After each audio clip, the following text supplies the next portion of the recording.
Consumers from Spruitview and other surrounding townships in the east of Johannesburg gathered at Anka's kitchen to bid on household appliances up for auction.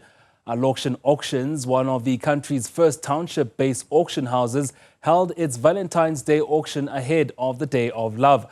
Business reporter Ntokozo Khumalo was there. 490 once, 490 twice. Sold to you, ma'am, for 490 and your buyer number. Going once, going twice, and sold. Consumers looking for last-minute Valentine's deals gathered at Anka's kitchen in Spruitview to put in their bids with Lokshin Auction.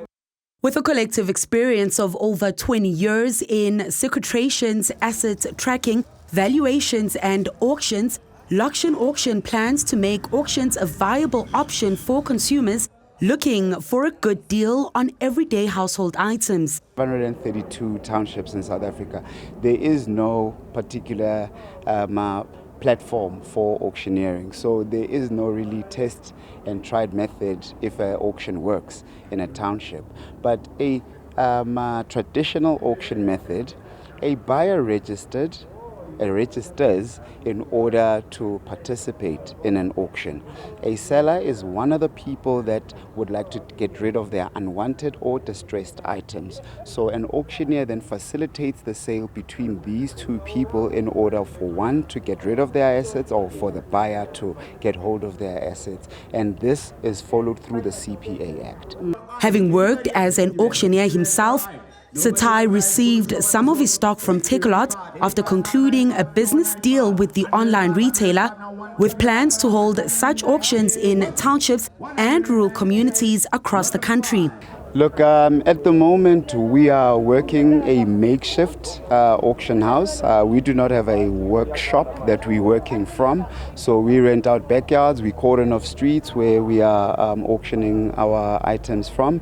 But we are looking particularly for space where we can actually rent and actually work from there to create some presence in townships. 25 rands. What? Sir, I am selling to you 25 rands per wheel. With bids starting from as low as 10 rand for everything from irons, air fryers and washing machines, consumers took it as an opportunity to spoil their loved ones and themselves.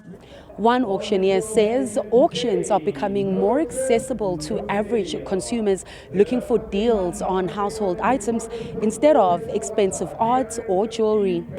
Charles Rizwi, also on the board of the South African Institute of Auctioneers, says over the years auctions have become more than just buyers and sellers trading expensive art, jewelry, houses or cars, and that the consumer base is changing to include even those in the lower LSM brackets. They weren't educated enough in terms of how an auction works and what it entails and what you're getting yourself into.